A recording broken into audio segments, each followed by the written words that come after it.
জাতীয় অর্থনীতির উন্নয়নের স্বার্থে শহরের বাইরে গিয়ে শিল্প কারখানা স্থাপন করতে চান চট্টগ্রামের ব্যবসায়ীরা। এক্ষেত্রে সরকারকে বিদেশি উদ্যোক্তাদের মতো নগরীর বাইরে দেশীয় উদ্যোক্তাদের জন্য পৃথক শিল্পাঞ্চল স্থাপনে এগিয়ে আসতে হবে।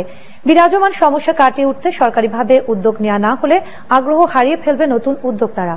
বাসুদেবের ক্যামেরায় চট্টগ্রাম ব্যুরো চিফ অনিন্দ্য টিটোর 3 পর্বের ধারাবাহিকের আজ দেখুন শেষ পর্ব।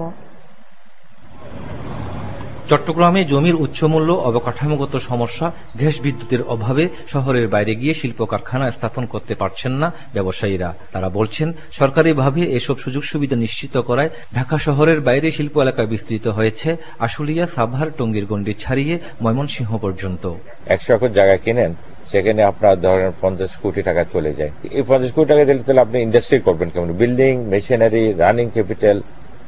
এখন যাওয়া যায় কোথায়? আনোয়ারাতে যাওয়া যায়, ফটিয়াতে যাওয়া যায়, হাটহাজারে যাওয়া যায়, সীতাকুণ্ড যাওয়া যায়।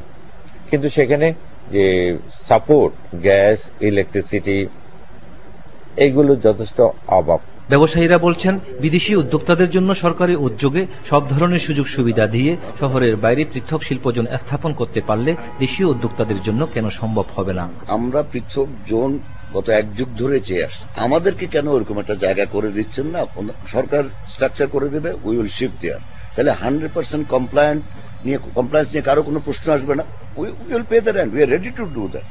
পৃথক শিল্পজোন প্রতিষ্ঠায় অভিন্ন মত তরুণ উদ্যোক্তাদেরও। বিদেশিদের পাশাপাশি দেশীয় উদ্যোক্তা, বিশেষ করে তরুণ উদ্যোক্তাদেরকে কিভাবে আমরা একটা শিল্প অঞ্চল করে এই জনগোষ্ঠীকে আমরা কিভাবে একটা দেশের ইকোনমিক বা ডেভেলপমেন্টের সাথে সংযুক্ত করতে পারবো, এটা নিয়ে কিন্তু আমাদের একটা ভেবে দেখার সময় চলে এসেছে। ব্যবসায়ীরা বলছেন, সরকারের ব্যবসা বান্ধব নীতিমালায় চট্টগ্রামকে গুরুত্ব দেয়া হলে সৃষ্টি হবে নতুন নতুন উদ্যোক্তা।